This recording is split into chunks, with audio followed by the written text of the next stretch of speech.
എന്ത് പ്രോജക്റ്റും ചെയ്യണമെങ്കിൽ ഒരുപാട് കാര്യങ്ങൾ തയ്യാറെടുത്തുകൊണ്ടേയിരിക്കണം. ഒരുപാട് കാര്യങ്ങൾ മുൻകൂട്ടി തയ്യാറെടുത്ത് റെഡിയാക്കി വെച്ചാൽ മാത്രമേ ഒരു പ്രോജക്റ്റ് വേണ്ട മാതിരി പോവുകയുള്ളൂ.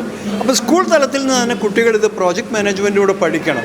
എങ്ങനെയാണ് ഓർഗനൈസ് ചെയ്യുന്നത്, ഓർഗനൈസിങ് സ്കില്ല് എങ്ങനെയാണ്, ഓരോ കാര്യങ്ങളും തുടക്കം ഒരു ആശയമായി വരുമ്പോൾ തന്നെ എങ്ങനെ അത് കണ്ടെത്തി അതിന് വേണ്ട കാര്യങ്ങൾ ഒരുക്കുന്നു എന്നവർ പഠിക്കണം.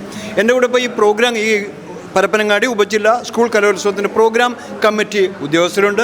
അവരെങ്ങനെയാണ് അധ്യാപകന്മാർ തന്നെയാണ്. അവർ എങ്ങനെയാണ് ഇതൊക്കെ തയ്യാറാക്കുന്നത്, എങ്ങനെയാണ് കുട്ടികളെ ഇത് ചെയ്യിപ്പിക്കുന്നത്. അവർ ചെയ്യുകയല്ല പലപ്പോഴും ചെയ്യിപ്പിക്കുകയാണ് ചെയ്യുക. എങ്ങനെയാണ് കുട്ടികളെ ചെയ്യിപ്പിച്ചുകൊണ്ട് ഇത്രയും വലിയൊരു സന്നാഹം യാതൊരു പ്രശ്നങ്ങളില്ലാതെ നടത്തുന്നത് എന്ന് അവർ വിശദീകരിച്ചു തരണം. സാറിൻ്റെ പേരെന്താണ്? പേര് സിനു. എന്ത് ഉത്തരവാദിത്വമാണ് ഈ കമ്മിറ്റിയിൽ? പ്രോഗ്രാമിൻ്റെ ജോയിൻറ്റ് കൺവീനറാണ്. പ്രോഗ്രാമിൻ്റെ ജോയിൻറ്റ് കൺവീനർ ശ്രീനു സാർ ഈ സ്കൂളിൽ തന്നെ അധ്യാപകനാണോ? ഈ സ്കൂളിൽ അധ്യാപകനാണ്. അപ്പോൾ എങ്ങനെയാണ് ഇത് ഈ ഒരു ഉത്തരവാദിത്വം നിങ്ങൾ ഏറ്റെടുത്തത്? അതിന് കുട്ടികളെ എങ്ങനെ തയ്യാറാക്കി, ഒന്നാം ഘട്ടത്തിൽ എന്ത് ചെയ്തു, രണ്ടാം ഘട്ടത്തിൽ എന്ത് ചെയ്തു എന്നുള്ളതൊക്കെ ഒന്ന് വിശദീകരിച്ചാൽ നന്നായിരുന്നു. അതായത് നമ്മുടെ പരപ്പനങ്ങാടി സബ് ജില്ലാ കലോത്സവമാണ് ഇവിടെ നടക്കുന്നത്.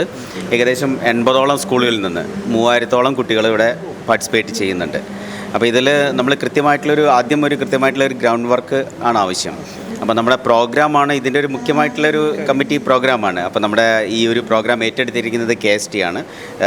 KST അതായത് അധ്യാപക സംഘടനയാണ്. KST എന്ന അധ്യാപക സംഘടനയാണ് ഈ ഒരു പ്രോഗ്രാം ഇവിടെ ഏറ്റെടുത്ത് നടത്തിക്കൊണ്ടിരിക്കുന്നത്.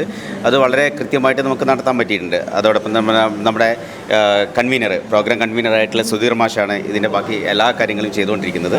അപ്പോൾ ഇത് നമ്മുടെ വിവിധ അധ്യാപക സംഘടന, വിവിധ ക്ലബ്ബ്, ഫുഡ്, വേറെ അധ്യാപക സംഘടനയാണ്. അങ്ങനെ വിവിധ അധ്യാപക സംഘടനകൾ ഇതിൽ വർക്ക് ചെയ്യുന്നുണ്ട്. അപ്പോൾ നമ്മൾ ഇതിൽ കൃത്യമായിട്ടുള്ള ഒരു ഗ്രൗണ്ട് വർക്കോട് കൂടി 3-4 ദിവസത്തെ വർക്കാണ്. നമ്മൾ കൃത്യമായിട്ടുള്ള ഷെഡ്യൂളുകൾ തയ്യാറാക്കും. അപ്പോൾ ഈ ഒരു ഏതൊക്കെ ഇനങ്ങൾ ഏതൊക്കെ വേദികളിൽ എത്തിക്കണം, അതൊക്കെ ജഡ്ജസിനെ തയ്യാറാക്കുക, ഇങ്ങനെ കാര്യങ്ങളാണ് നമ്മൾ ഈ ഒരു പ്രോഗ്രാം കമ്മിറ്റി ചെയ്യുന്നത്. അതിൻ്റെ ഗ്രൗണ്ട് വർക്ക് ചെയ്തിട്ടുള്ള സുധീർ മാഷ് ബാക്കി കാര്യങ്ങൾ വിശദീകരിക്കുന്നതാണ്. സുധീർ മാഷ്. അപ്പോൾ വളരെ നന്നായി. സാറിൻ്റെ പേര്? എൻ്റെ പേര് സുധീർ. സുധീർ സാർ, എന്നാണ് സർക്കാർ തലത്തിലെ ഔദ്യോഗിക തലങ്ങളിൽ നിന്ന് ഈ ഒരു ചന്ദൻ ബ്രദേഴ്സിനെ തിരഞ്ഞെടുക്കുകയും അതിൻ്റെ ഉത്തരവാദിത്വം നിങ്ങൾ ഏൽപ്പിക്കുകയും ചെയ്തത്? ഞങ്ങൾ പരപ്പനങ്ങാടി സബ് ജില്ലയിൽ ഈ ഓരോ സ്കൂളുകൾക്കും ടേൺ വെച്ചിട്ടാണ് കൊടുക്കുന്നത്.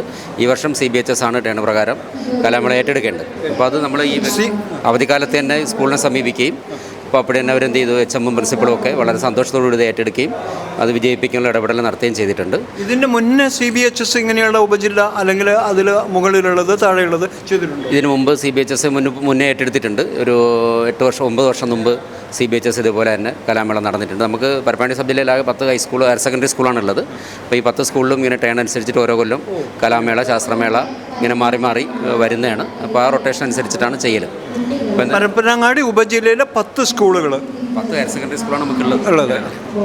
നമുക്ക് 10 ഹയർ സെക്കൻഡറി സ്കൂളാണ് ഉള്ളത്. അപ്പോൾ അവിടെയൊക്കെ നമ്മൾ എന്ത് ചെയ്യുന്നത്, ടേൺ അനുസരിച്ചിട്ടാണ് കൊടുക്കുന്നത്. അപ്പോൾ ഓരോരുത്തർക്കും കൊടുക്കും. ആ രീതിയിലാണ് പ്രോഗ്രാം പോകുന്നത്. ഇപ്പോൾ നമ്മുടെ കലാമേള ഇന്നലെയാണ് നമ്മൾ സ്റ്റാർട്ട് ചെയ്തത്. ഇന്നലെ ഓഫ് സ്റ്റേജ് ഇനങ്ങളും ഉദ്ഘാടനവും അതോടൊപ്പം തന്നെ ഏതാനും ചില ഇനങ്ങൾ, കഥകളി, അതോടൊപ്പം തന്നെ നങ്ങിയാർകൂത്ത് തുടങ്ങിയുള്ള ഇനങ്ങളും ഇന്നലെ കഴിഞ്ഞു. ഇന്നലെ നമുക്ക് ഏകദേശം നമ്മൾ പ്ലാൻ ചെയ്ത പോലെ തന്നെ കൃത്യം 5:30 നമ്മുടെ പ്രോഗ്രാം അവസാനിച്ചു.